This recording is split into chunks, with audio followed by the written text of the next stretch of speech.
मैं हेमलता शर्मा अनमोल निधि पर आपका स्वागत करती हूँ। अनमोल निधि यानी ऐसा कोष जिसका कोई मोल नहीं। आज मैं आपको 16 सोमवार व्रत कथा की विधि बताऊंगी। जिस पुरुष या स्त्री को 16 सोमवार व्रत धारण करने हों वह सुबह जल्दी उठकर शौच आदि कार्यों से निवृत्त होकर भगवान महादेव के सामने अपने व्रत का संकल्प करें कि मैं ये 16 सोमवार किस उद्देश्य की प्राप्ति हेतु कर रही हूँ। इतना कहकर भगवान शंकर को मन में धारण करके अपने व्रत को शुरू करें। इस कथा को सुनने वाले व्यक्ति को कथा बीच में नहीं छोड़नी चाहिए, ये अच्छा नहीं माना जाता। कथा कुछ इस प्रकार है।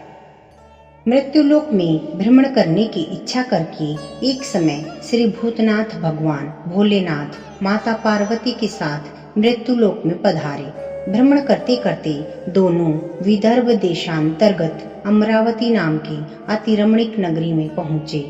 यह नगरी सब प्रकार के सुखों से परिपूर्ण थी। उसमें वहाँ के महाराज द्वारा बनवाया हुआ अति रमणीक शिव जी का मंदिर भी था। भगवान शंकर पार्वती माँ के साथ उस मंदिर में निवास करने लगे। एक समय भगवान भोलेनाथ को प्रसन्न देख माता पार्वती ने चौसर खेलने की इच्छा व्यक्त की। शिव जी ने प्राण प्रिया की बात को मान लिया और चौसर खेलने लगे। उसी समय मंदिर का पुजारी मंदिर में पूजा करने आया। माता पार्वती ने पुजारी से प्रश्न किया, हम दोनों में से किसकी जीत होगी? वह ब्राह्मण बिना विचारे शीघ्रता से बोल उठा कि महादेव जी की जीत होगी। थोड़ी देर में बाजी समाप्त हो गई और पार्वती जी की विजय हुई। पार्वती जी बहुत क्रोधित हुई और ब्राह्मण को बिना विचार किए बोलने के अपराध के कारण कोढ़ी होने का श्राप दे दिया। पुजारी कोढ़ी हो गया। पुजारी को श्राप कष्ट भोगते हुए जब बहुत दिन हो गए तब एक दिन देवलोक की अप्सराएं शिव जी की पूजा हेतु उसी मंदिर में आई। पुजारी से उसके रोगी होने का कारण पूछा। पुजारी ने सारी बात उन्हें बता दी। उनमें से एक अप्सरा बोली, हे पुजारी, भगवान शिव तुम्हारे कष्ट को दूर कर देंगे।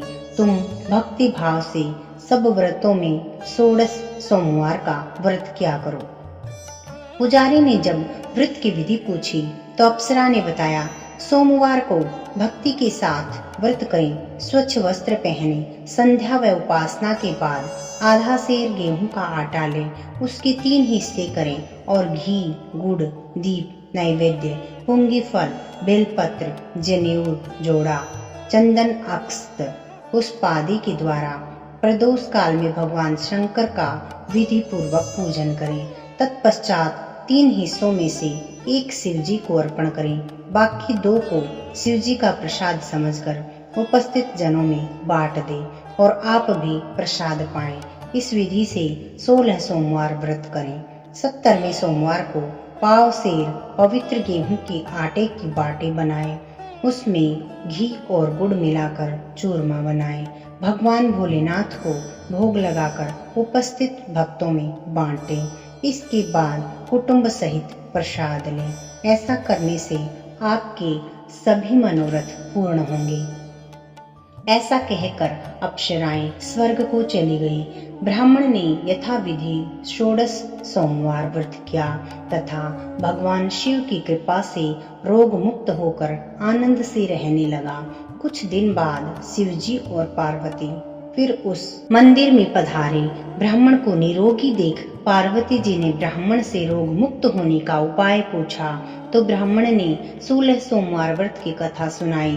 पार्वती जी अति प्रसन्न हो ब्राह्मण से व्रत की विधि पूछकर स्वयं व्रत करने लगी। व्रत करने के फलस्वरूप उनके रूठे पुत्र कार्तिकेय, स्वामी कार्तिकेय माता के आज्ञाकारी हो गए। उन्होंने अपने हृदय परिवर्तन का भेद माता पार्वती से पूछा, फिर स्वयं भी मित्र मिलन की इच्छा से इस व्रत को किया। उनके मित्र ने जब आकस्मिक मिलन का भेद पूछा तो कार्तिकेय जी ने भी उन्हें 16 सोमवार व्रत का महात्म्य बताया। तब मित्र ने भी यह व्रत किया और भगवान शिव की कृपा से उसका विवाह एक राजकुमारी से हो गया। एक दिन राजकन्या ने पति से प्रश्न किया, हे प्राणनाथ, आपने ऐसा कौन सा भारी पुण्य किया था जिसके प्रभाव से मेरा आपसे विवाह हुआ? ब्राह्मण बोला, हे प्राण प्रिय, मैंने 16 सोमवार व्रत किया था जिसके प्रभाव से मुझे तुम जैसी गुणवती पत्नी प्राप्त हुई। व्रत की महिमा सुन राजकन्या भी पुत्र की कामना करके व्रत करने लगी। शिव जी की दया से उसके गर्भ से एक अति सुंदर, सुशील, धर्मात्मा और विद्वान पुत्र उत्पन्न हुआ। माता पिता दोनों उस देव पुत्र को पाकर अति प्रसन्न हुए और उसका लालन पालन भले प्रकार से करने लगे। जब पुत्र समझदार हुआ तो माता पिता को देखकर वह भी राज्याधिकार पाने की इच्छा से हर सोमवार को व्रत करने लगा। व्रत शुरू होने के बाद ऐसे संयोग बने कि पड़ोसी राजा के पुत्री के साथ उसका विवाह हो गया। वृद्ध राजा के दिवंगत हो जाने पर इसी ब्राह्मण युवक को सिंहासन पर बैठाया गया, क्योंकि दिवंगत राजा के कोई पुत्र नहीं था। राज्य का उत्तराधिकारी होकर भी वह ब्राह्मण पुत्र 16 सोमवार का व्रत करता रहा।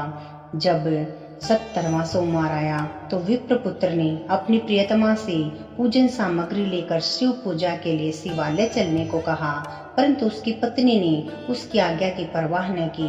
दास दासियों द्वारा सब पूजन सामग्री शिवालय भिजवा दी, परंतु आप नहीं गई। जब राजा ने शिवजी का पूजन समाप्त किया तब आकाशवाणी हुई, हे राजा, अपनी रानी को राजमहल से निकाल दे, नहीं तो यह तेरा सर्वनाश कर देगी। आकाशवाणी सुनकर राजा के आश्चर्य का ठिकाना न रहा। न चाहते हुए भी राजा ने अपनी पत्नी को राजमहल से निकाल दिया। रानी दुखी हृदय से भाग्य को कोसती हुई नगर की बाहर चली। वह एक ग्राम में पहुंची। वहां एक बुढ़िया सूत काट कर बेचने जाती थी। रानी की करुण दशा को देखकर वह बोली, चल तू मेरा सूत बिकवा दे, मैं वृद्ध हूँ, मुझसे बोझ नहीं उठाया जाता।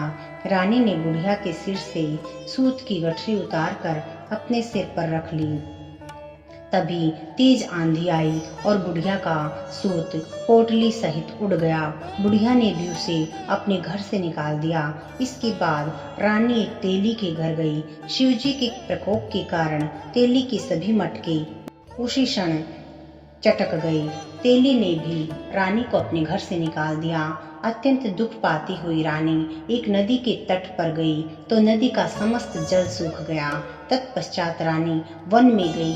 वहां जाकर सरोवर में सीढ़ी से उतरकर पानी पीने गई। उसके हाथ का स्पर्श होते ही सरोवर के नीलकमल के समान जल असंख्य कीड़ों से भर गया।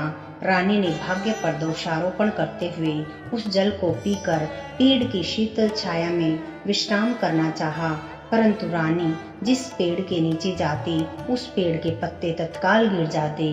वन, सरोवर, जल की ऐसी दशा देख गऊ चराते ग्वालों ने अपने गौसाई जी से, जो उस जंगल में स्थित मंदिर के पुजारी थे, यह बात बताई। ग्वाले रानी को गोसाई जी के पास लाए। रानी की मुख कांति और शरीर शोभा देख गोसाई जी जान गए कि यह अवश्य ही कोई विधि की गति की मारी कुलीन स्त्री है। पुजारी ने रानी से पूछा, हे पुत्री, तुम्हारे ऊपर कौन से देवता का कोप है जिससे तुम्हारी ऐसी दशा हुई है?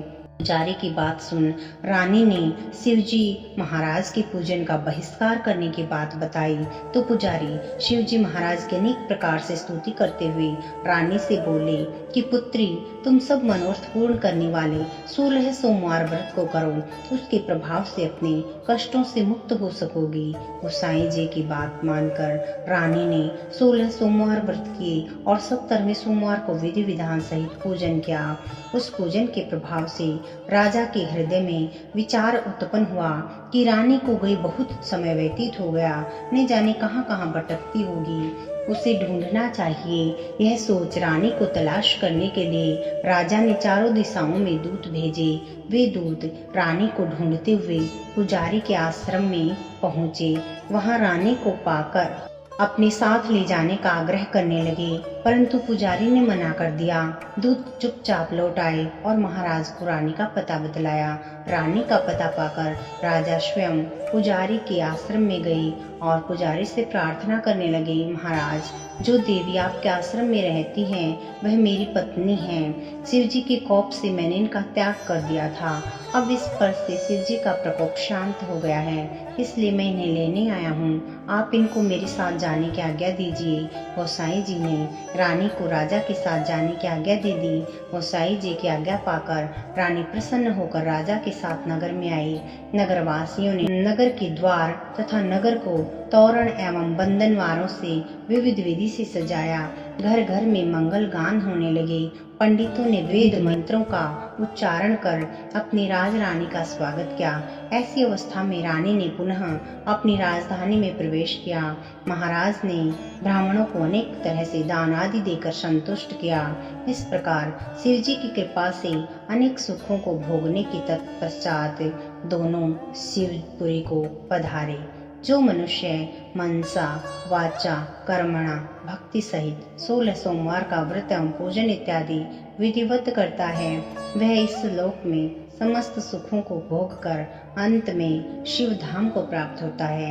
यह व्रत सब मनोरथों को पूर्ण करने वाला होता है।